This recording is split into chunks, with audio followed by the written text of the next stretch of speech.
Hello, my name is Carla, and I'm the owner and health coach at Aura Sleep Coaching. My goal for today is to provide some sleep tips to help you start the season with a spring in your step. As part of this, I'll also talk about navigating daylight savings, which is actually not too far away. And I'm going to share my top tips for one of the most common sleep complaints I see with my clients. And finally, at the very end, I will talk briefly about what I do and how you can work with me. So, why do we sleep? Well, sleep is essential for health. And when you think about it, it makes sense because life is really split into two distinct parts. One is while we're awake, when there's action, there's energy, there's output, there's expenditure. And then the second is when we sleep, and it's when we repair, we regenerate, and we restore from all of that action. And all sorts of wonderful things happen when we sleep. Immunity is boosted, learning and memories are cemented, motivation and concentration are improved.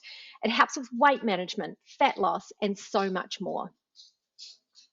And when sleep is disrupted, we see an increase in chronic disease. So we do see an increased risk of developing type 2 diabetes due to the body not being able to effectively process sugar in the blood. And another process which occurs while we sleep is regulation of blood pressure. So when we sleep, the heart rate slows, the blood pressure drops, and this allows the heart to recover from that strain incurred during the day. And unfortunately, poor sleep means the heart doesn't get the rest and recovery it needs overnight. This increases the risk of high blood pressure, high cholesterol, heart attack, and stroke. And then with mental health, there is actually a bi-directional relationship. So for a long time, it was actually thought that sleep problems were a symptom of mental health. But we now know that sleep issues can be a cause as well as a result of mental health issues. So I'm going to talk really briefly about the science. Essentially, we have three mechanisms for optimal sleep. The first one is sleep pressure or sleep hunger, and it's actually caused by the buildup of a chemical called adenosine while we're awake. And it is a little bit like hunger in the way that it increases continuously while you're awake, and then when you sleep or take a nap, the pressure or the hunger subsides. Now, mechanism two is a balanced stress system, and this includes having mental alertness dialed right down. Even slight stimulation can affect sleep, and it could be caused by something as simple as having an argument, scrolling social media, or working late. And then the third mechanism is circadian timing. Every process in our bodies aligns to our circadian clock. And all of those processes have a preferred time to operate. And here I'm talking about things like digestion, boosting immunity, hormone release, peak alertness, strength, coordination, and of course, when we're asleep and we're awake. And although these three systems need to align for great sleep, they are all independent. They do not talk to each other. One thing that has a huge impact on circadian rhythm as we move through spring is the change to daylight savings. And believe it or not, it's happening in less than a month. Crazy. Here in Australia, daylight savings is only observed by some states, but it does affect over 2/3 of the Aussie population. And you can see from this little infographic that worldwide, it's actually not as common as it once was, with only 40% of countries now observing it. Now, the main goal of daylight savings is to make better use of natural daylight, conserve energy, and align human activities with daylight hours. And there is no doubt that the intention of daylight savings is positive. However, the abrupt shift in time can disrupt our internal body clock. And this disruption can actually lead to negative effects on sleep patterns, mood, productivity, and overall well-being. People have trouble falling asleep and waking up at the desired time, leading to sleep deprivation. This in turn affects cognitive function, mood regulation. It decreases focus and concentration, and overall productivity reduces.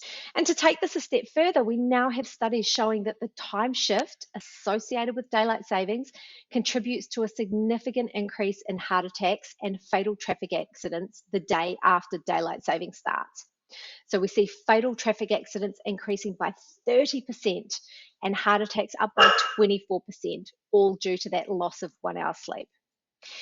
Interestingly, with heart attacks, the reverse is true when we get an extra hour of sleep at the end of daylight savings, with heart attacks actually reducing by 21%. So, what do we do about it? Well, the main thing is to start adjusting your sleep schedule gradually before the time change. So, the way you want to do this is just shift your bed and wake time by around 15 minutes each day until you reach the new schedule. This gradual approach helps your body to adapt to the new time without a sudden shock. You also want to try to spend time outdoors during the daylight hours, especially in the morning. So, natural light actually helps to regulate your circadian rhythm.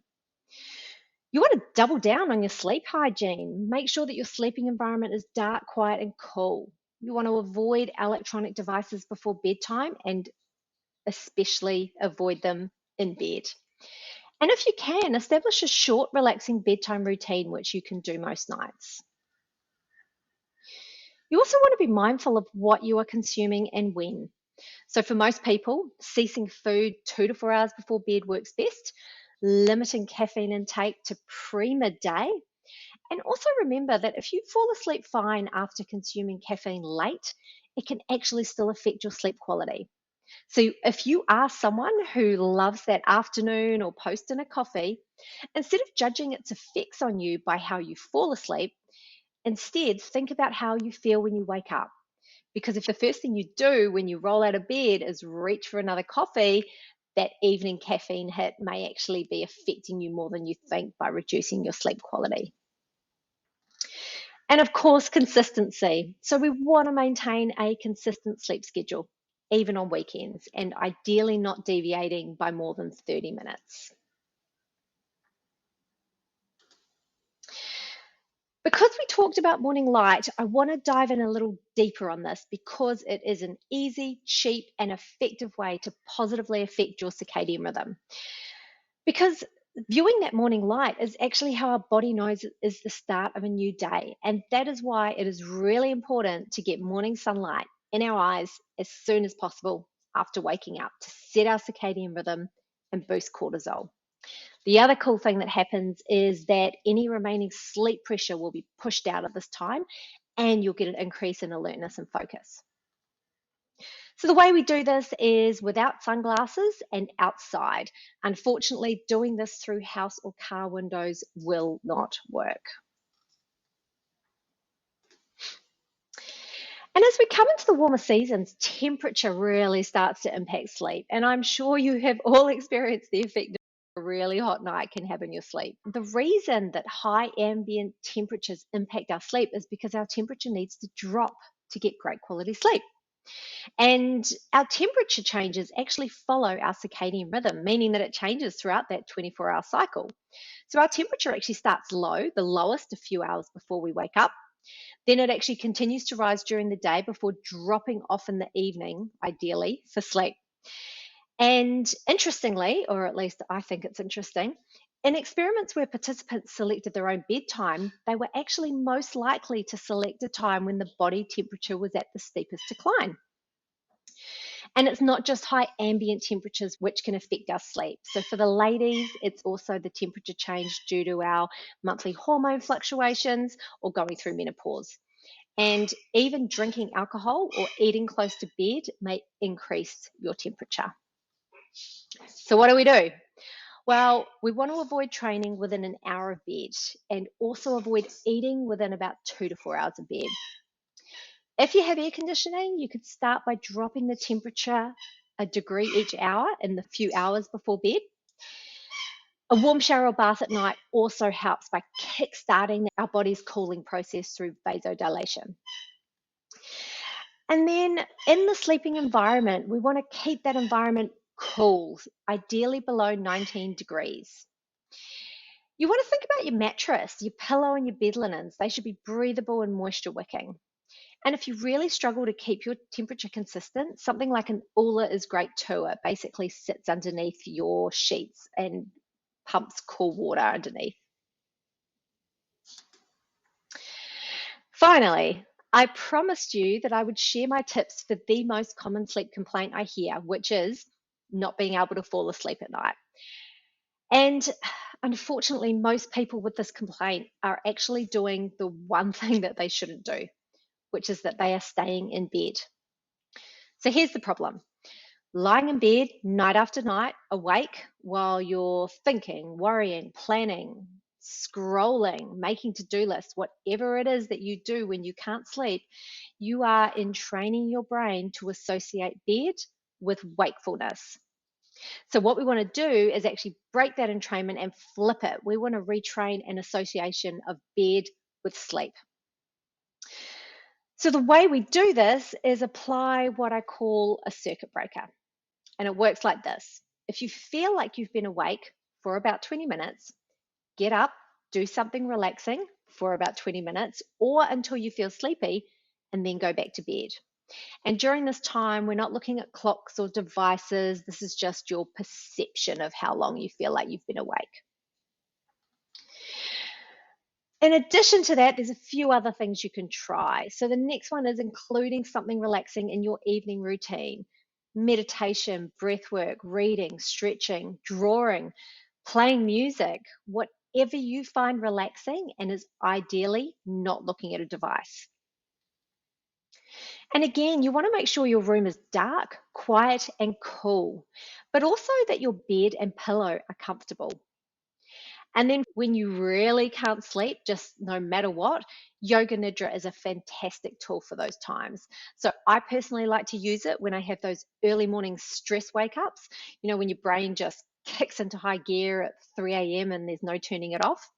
And there's a few apps out there for this. I use an app called I Am Yoga Nidra, but I've heard that Insight Timer is great, or you can just YouTube Yoga Nidra scripts as well. So, key takeaways: adjust to daylight savings time gradually, about 15 minutes per day, and double down on your sleep hygiene. Viewing natural light is super important, particularly in the morning. So, try to get outside for 5 to 10 minutes most mornings without sunglasses. Think about the temperature as we move into these warmer months. Ideally, your sleeping environment is below 19 degrees. And finally, if you have trouble falling asleep at night, try the circuit breaker. So I mentioned at the beginning that I was going to share what I do, and I will keep this brief. I help adults to reclaim their health and happiness by fixing their sleep. And I predominantly do this through private online coaching, either across a 12-week block or a 3-session block. During coaching, I provide education, motivation, accountability, and guidance, all while I help my clients improve their sleep and, more importantly, regain confidence in their ability to sleep. And you can check me out at aurasleepcoaching.com or Aura Sleep Coaching on Instagram, or you can schedule a free clarity call with me to chat about your concerns and see if we're a good fit to work together. Thanks for listening.